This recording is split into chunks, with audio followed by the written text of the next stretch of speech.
The news day continues here on One News Now. I'm Riza Diaz. The health department says the country is logging fewer COVID-19 infections, although non-COVID hospital admissions are now on the rise. Department OIC Maria Rosario Vergeres said all regions except Mindanao showed a downward trend in infections. However, Vergeres says the country could see a steep increase of up to 9,000 daily COVID-19 cases by the end of September as in-person classes resume. Meanwhile, the DOH has also seen a rise in non-COVID hospital admissions. A big part of these admissions include cases of leptospirosis and dengue. The House of Representatives begin deliberating on budget allocations for 2023. Gemma Fansenya has the report. The House of Representatives has started deliberation for the 5.27 trillion 2023 national budget on Friday. In the interpellation, Gabriela Party List Representative Arlene Brosas questioned the seemingly minuscule budget for school buildings, classrooms, and housing projects compared to other infrastructure projects under the Build Better More project.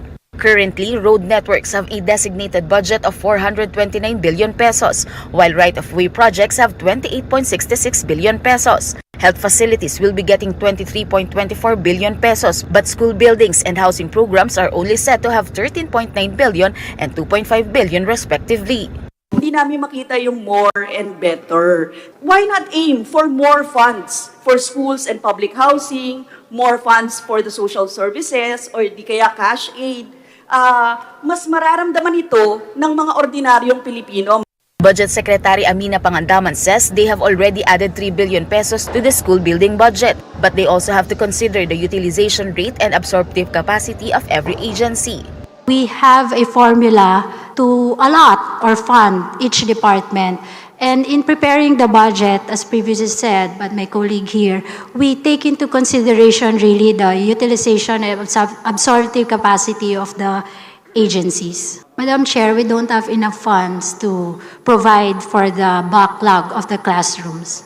Meanwhile, ACT Teachers Party List Representative Franz Castro flagged the budget for cash aid, particularly the 2.5 billion fuel subsidy. Of this, 1 billion pesos will be given to the agriculture sector, which Castro said was too little. DA, 1 billion. So napakaliit nito para sa mga corn farmers. NTF-ELCAC's 10 billion pesos allocation for its barangay development program was also questioned, as the agency has yet to submit a detailed allocation list. Meanwhile, the budget department was also asked to comment on reports calling for the removal of its procurement service after being involved in various controversies, from the 8 billion peso Farmally deal to the recent 2.4 billion peso DepEd laptop issue. Pangandaman says the decision is up to the Congress, but that she hopes they will be given the chance to clean up the department. If we give a chance to PSDBM, and if we clean the process and the system of the procurement in PSDBM, maybe we can go back to its old glory. The budget deliberation for other agencies will resume next week. For News 5, Gemma Fansenya, we are One News. More fake news sites are cropping up, spreading disinformation and feeding into people's fears about the recent string of kidnapping cases. But authorities are now looking into filing charges against those who disseminate false information. Brian Castillo with the story. In recent weeks, reports of alleged kidnapping incidents have been going viral on Facebook. This page, called iGlobal News, usually posts such incidents. The page has over 1,000 likes and more than 2,600 followers. One of their posts claimed that a white van is supposedly roaming different areas to abduct people. Such posts are accompanied by photos or screenshots of supposed kidnapping incidents. The caption is usually followed by a link that supposedly leads the audience to the full video of the incident. But when you click on the link, it only leads to an online shopping application.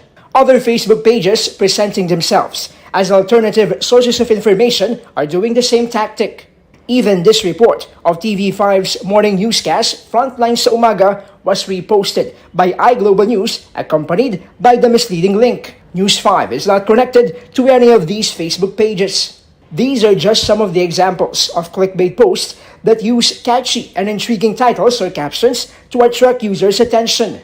This is often done by some to gain more likes, shares, and followers. An IT security analyst warns netizens to be careful when dealing with clickbaits. for they can be used as tools for various schemes, such as phishing, where personal information could be harvested online. Pwede nilang nagagamit nila sa panghahak sa'yo. Meron namang mga punto kung saan na pag na-click mo yung link na yun ay nakukuha nilang computer cache mo. Kung saan nandun yung mga information mo gaya ng bank details. Meanwhile, a social media and digital rights advocate calls on people to avoid clicking unfamiliar links. He says emotions fueled by various news and information online should also be kept in check. They're taking advantage of yung takot na yon para magkaroon ng mga phishing or disinformation attempt. Meanwhile, the Philippine National Police says there are still no verified incidents of white van abductions. The police anti-cybercrime division is now looking at the possibility of filing cases against fearmongers to hold them accountable for their actions. Most of the videos posted or circulating online are videos that are previously validated already, and then yung iba is resolve na siya ng PNP. So kumbaga nire-recycle nila tong mga videos na to. News 5 is still awaiting responses of online shopping sites on their links being used on clickbait posts. For News 5, Brian Castillo. We are One News. We'll be back with more stories after the break. Keep it here on One News.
You're still watching One News Now. I'm Riza Diaz. Fuel prices are expected to go up again next week. The Energy Department's Oil Industry Management Bureau said the price hike is due to an increase in demand as some countries approach the winter and harvest seasons. Diesel and kerosene prices will likely increase by 5 pesos per liter, while gasoline prices may hike up by over 1 peso per liter. Petroleum products or even the LPG, heating fuel. So doon sa bansang malalamig, ginagamit siya para pang-init po. Tapos may mga bansa din po na harvest season sila. So ganun din po, ginagamit ang petroleum products. So dahilan po dito para tumaas ang demand o pangangailangan sa petroleum products, kaya nagkaroon ng mahalan na po na pagbili. At saka nandun pa rin po yung sitwasyon na may tightness na supply. Let's now take a quick look at today's other top stories. Distribution of the DSWD's educational cash assistance went smoother on Saturday. However, some people still tried their luck despite the agency implementing a no walk-in policy.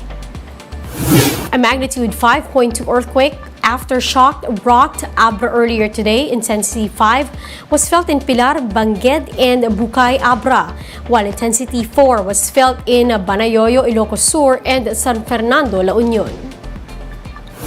And the Philippines bows out of the AVC Cup contention after losing to Thailand. The national team won one set against Thailand but could not sustain the momentum to secure a victory. And those are the top stories of the hour. Join us later at 12 noon as we continue to monitor the day's biggest stories. You can also catch One News on Signal Play app. Register for a free account now at www.signalplay.com and stream One News live anytime, anywhere. I'm Riza Diaz. Mask on, wash hands, and stay safe, Philippines. We are One News.